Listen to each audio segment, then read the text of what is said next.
6 weeks later, here we are. We just finished our Radical Love sermon series. It's been fun. It's been a journey.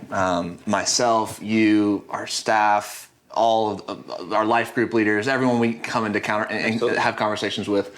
This sermon series has been really challenging and fun. So as we just finished our last closing sermon in this series, we thought it'd be really good just to sit down and just have a conversation really quickly about just kind of how we can close this out and maybe what some of our next steps are going to be in this. So, Radical Love, we just finished it. So what's something kind of specific that God's been that God's taught you, challenged you in, that you've seen in your church, all that kind of stuff? Like what's some of the big takeaways from Radical Love sermon series? Absolutely. I think the biggest one, as I've been processing this, is that it is a lot easier to preach this stuff and say this stuff than live this stuff.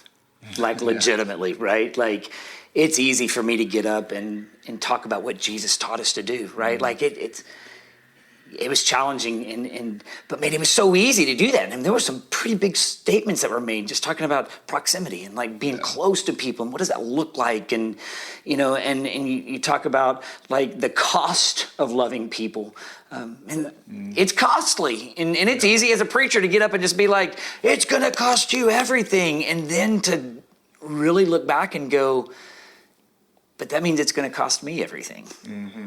And again, I can preach that until I'm blue in the face, and it's a lot easier. So we're just going to go with that, right? Like I'm just going to preach the hard things, but I do have to turn those around, right? Talk about proximity. It is me looking and going, so what does that mean about the people that I'm close to? Mm-hmm. Am I close to people? I think those are some of the things that I've been hearing people talk about as well, right? Like to hear life group leaders come and talk about just how difficult it is to do some of this stuff and the challenges that it brings us to literally be close to people that maybe we don't want to be close to, people that are hard to love. We talked about that a whole lot, right? Mm-hmm. We live in a world where it's just hard to want to love people. It's just easier just to stay really secluded and real, I'm gonna stick to the people that look like me, that are in my bubble. Mm-hmm. But when I start looking at the people that he's called me to outside of my bubble, outside of my surroundings, then it gets tough. And that's where we really have to ask, man, are we really ready to do this? Yeah. Are we really going to do this? Right. And I think there's some people that are going to. Mm-hmm. There's always going to be people who are not. I mean, even in our church size and even beyond with the people that have been listening outside of our church, like there's going to be those that are like, let's do this. And then there's going to be others that we have to continue to encourage to come along and to walk this out. And I think that's where we have to be loving as disciples inside of the church, right? Like you may not get this. So what I have to do is I have to help pull you into that. I have to walk you continuously into that, knowing that I'm going to continue to struggle with that. But hey, let's go do this together. Let's love people together, because dude, if the world is really going to know that we're his disciples, I mean, he made it black and white, right? Like, greatest commandment I give you. Like, here's the command. A new command I give you. Love one another. And when we do that, the world are going to know that you belong to me. And that's what we want. Mm-hmm. We're not a church that belongs to me as the pastor and us as leaders. We're a church that belongs to him. And we want everything we do to point back to him. Definitely. How do we do that? He tells us that. We have to love this way that he's called us to love. Take radical out of it. It's just we've got to love people the way he's called us to love. And yes, that is outside the realm of what the world says. And so, I'm excited about the people that are going to take steps. Because, man, if in a church our size, dude, if one more person just said, I'm going to love radically. Right. That's impact. Yeah. But imagine, if we've got 100 people sitting there on a Sunday morning, if we all just said, that's what we're doing. Like, we're going to love radically. That starts giving me this picture of like what could be. Like as we continue to move forward and we continue to drive each other towards this, equipping one another and building one another up to good works, and to not stop doing what we know we're supposed to be doing, and driving people to love people the way that Christ calls us to love. Dude, this world is gonna get flipped. It's weird to say that, but it will. Yeah, it'll turn upside down. That's a wild thought to think about. even just inside of our church, we hope for beyond, but even inside of our church, if people just take this challenge, this call to follow Jesus and surrender like that. Dude, that was one of the most challenging sermon series for me, the sermons that you gave was the counting the cost one. Yeah. Understanding that like Jesus wants everything. He doesn't want 10% of my life. He doesn't want he doesn't want a tithe of my life. He wants 100% of it. And that's one of the things I just keep coming back to. And I think this whole sermon series in general, man, like this is one of those that you just kind of want to keep in your back pocket and come over the next years and decades of our lives, just kind of being able to come back to some of these conversations and soak into it. Because just like none of this stuff happens overnight. It is a process. It's a metamorphosis that is slow and patient of just fueled by humility, walking with Jesus. That comes into the proximity piece. So man, if we're talking about some of these things and you're not sure some of the words we're using, go back and listen to the sermons, so each one of these sermons, because they are impactful and they're challenging and they call you to something deeper. And what's so cool is we're not manufacturing a call. We're not making up a new call for people. No. What we're doing is, hey, Jesus's call, his invitation to relationship means absolutely everything. Yeah. And I think that's kind of in the essence of what we really every single week kind of embodied. That essence was Jesus calls for everything, and he calls us to love with everything and to everyone. And then the other thing we kept coming back to, so we're talking, the first couple of weeks were kind of like heady, or philosophical, if you will. Right. How do we understand love? How do we understand where our love comes from? All that stuff. And then we were like, okay, so what is it? What do I do then? Like what's next for me? And then we kind of got into some of those, the proximity pieces and counting the costs and forgiveness. But I think what begs the question now is, so what's next? That's a great question. Which maybe we're just obsessed with what's next, and we have to be better about just being where we are, being content where we are, and letting what Jesus taught us be enough. But it does still beg the question, what's next? So where do you feel like as a church we're going to be pushing into now?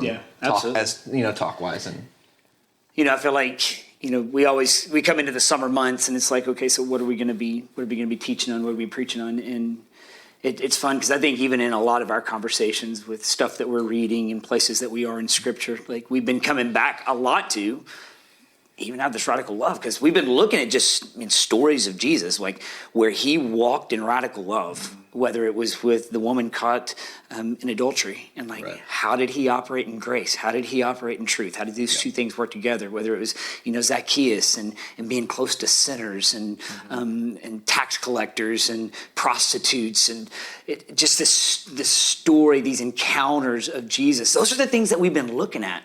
And even Paul, he had a close encounter with Jesus of a crazy kind, blind, all of that done in love as God is just pouring his grace and his truth and his love and calling Paul into something greater.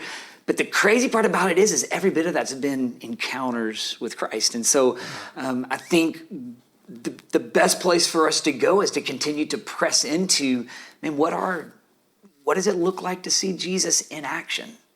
Mm-hmm. We've been talking about, like how Christ is that perfect prototype, and we read that in the book by John Mark Comer, Practicing the Presence, and he talks about that. He says, practicing the way, sorry, presence was another good. Practicing the way, right?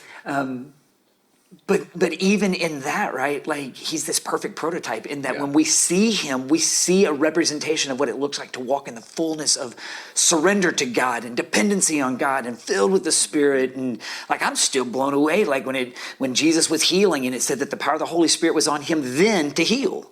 It's begged for me to think it wasn't just for us to look at Jesus, hey, he's so cool. It's Jesus is calling us to that. Yeah, this is what it looks like. Mm-hmm. And so what are other places in the gospel, and it's everywhere, right? From the beginning of Matthew to Genesis to Revelation, we see just Jesus everywhere through it, but specifically in his life, Matthew, Mark, Luke, John, beginning parts of Acts. And what does it look like to see Jesus in action and just go, that's what he did. Mm-hmm. To see what he did, to walk like he did, to model what he did, and just to kind of say, if he can do that filled with the Spirit, what does that look like for me to do that? And so where I want us to go, whoever's teaching, whether it's me or Robbie or one of our elders or a guest that we have come in, I want us to spend some really good time just going, okay, here's Jesus, here's what he did. and see those things and again get a bigger snapshot of just what that looks like, and we drive that forward even more, which I think gets me excited. We were talking about this even earlier today, right? It gets me even excited about where I think we're going to go after that, right? Like you've got like this picture of Jesus and how he operated, but then to move into that, so what does it look like to actually walk with Jesus? As people, where we are walking with Christ, what does it look like? How does that, from the biggest philosophical understanding to the minute, like what does our intimate prayer life look like with Jesus? How do we do that? Because if this is all about a relationship, like our vantage point of who he is and who we are because of that and what we get to do as a result of that, all of that's about intimacy. Right. All of that is about knowing him the right way, watching what he did and doing what he did, whatever that looks like. And so, Caleb, I'll be honest, man, I'm excited for our church for the next 6 months, 5-6 months, period. But for the next 2, as we talk about experiences with Christ, but then beyond that, walking with Christ. How do we do that? What does that look like? That gets me excited, just because I'm seeing it in my own life. Yeah, no, that's cool, man. I'm excited for just us as a church. I'm going to echo that. This idea of like, man, we've come out of this invitation, this call to radical living, which we defined. Remember, radical is just the basic of what Jesus calls. Absolutely. So we remind ourselves of the call, right? And then now we're walking into some of those. Okay, what did it look like when people encountered Jesus? How did he talk? How did he interact? What did he do? And we look at that as a model, and then we're going to walk out of that as like, we can't do any of this unless we're walking in close proximity. That's right. Again, that word proximity. Because that's when it gets down to, okay, so this is what it looks like to do what he did. Mm-hmm. Yeah, and so now you get into the accountability piece of like, am I doing it? Yeah. I can read about it. I can get excited about that. But now I want to do that. Sure. And I think that's where we are even with this whole radical love, right? Yep. Are we going to do that? Mm-hmm. Like for us as a church, are we going to do what he's called us to do? Is we love him with everything that we have, and then we flip that and we love one another the way he called us to love. I love you said it earlier, knowing you're gonna blow it. I mean, I wake up wanting to love my family and the wrong thing is said, and next thing you know, like it's hard, right? Like I don't want to love you right now, but knowing that that's what Christ has called us to do. He showed us how to do it. He's empowered us to do it. We've said that a whole lot. We can't do any of this. You can't walk with Jesus. And you can't love the way he loved without the filling and fueling of the Holy Spirit in your life, drawing you to want to do this and then pushing you to do that. Yeah, I think if it's one of those, if you don't feel like your tank's running empty, you're probably not exuding enough.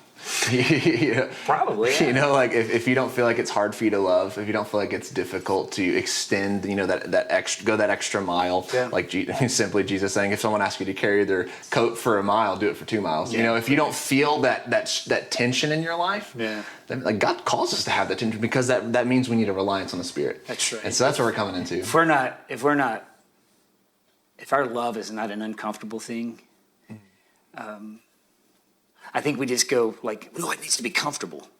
Walking with God is comfortable. No, it is not comfortable. Yeah. It pushes against every aspect of our natural being. Yeah. So we don't want to love radically. Mm-hmm. We want to love comfortably. Yeah. We don't want to walk with Jesus radically. We want to walk comfortably. Yeah. And it's going to push us so far beyond anything that's comfortable. Like, I think it's in that discomfort that we have that we get to experience the peace of Christ as we press in. Because he's talking about like a peace that passes all understanding. That's something he gives us. You don't have peace unless there's a level of discomfort that has brought you into that you have to go, God, I am so uncomfortable right now, that he goes, but just let me do this. Let me show you what I can do. And he moves us into that place of peace where we can walk uncomfortably comfortable with the God of comfort holding us and moving us through this in a very in a very Jesus sort of way, in a very grace-filled, very humbled, very direct, but loving and merciful way that he says, I'm going to show you how to do this. And when you don't do it, I'm going to correct you in love, and I'm going to move you and continue to move you. But it's going to be uncomfortable, but I got you. Yeah. I got you. Yeah. And I think if we can just rest in that, dude, this will be, I think it'll change a lot of things as we take steps forward as his people, as his church, to see God use us to do big things. Absolutely. Yeah. So this next, couple months through the summer, encounters with Jesus, that's where we're heading into next. It's going to be really fun just to dive into that and dissect some of those interactions and some of those relationships. So that's where we're heading. And beyond that, man, y'all get ready. It's going to be some fun stuff, some challenging stuff. It's going to be wild. I really do believe it's going to be wild. So we'll see you guys this upcoming Sunday for our Thailand send-off. We're going to be sending off our mission team on Monday. So Sunday, we're going to spend some time just focusing on them, praying over them, and just sending them off, equipping them. And we got one more thing that we're going to be introducing to the church in a really cool way as elders that we're real excited about. So I'm going to leave them really on a cliffhanger. So you're going to want to be there as we have one more thing we're going to be praying for. Don't speculate anything. Just come and be ready to just see what God's going to do and what he has for us. I think that's going to be the best thing. So we'll see you guys Sunday.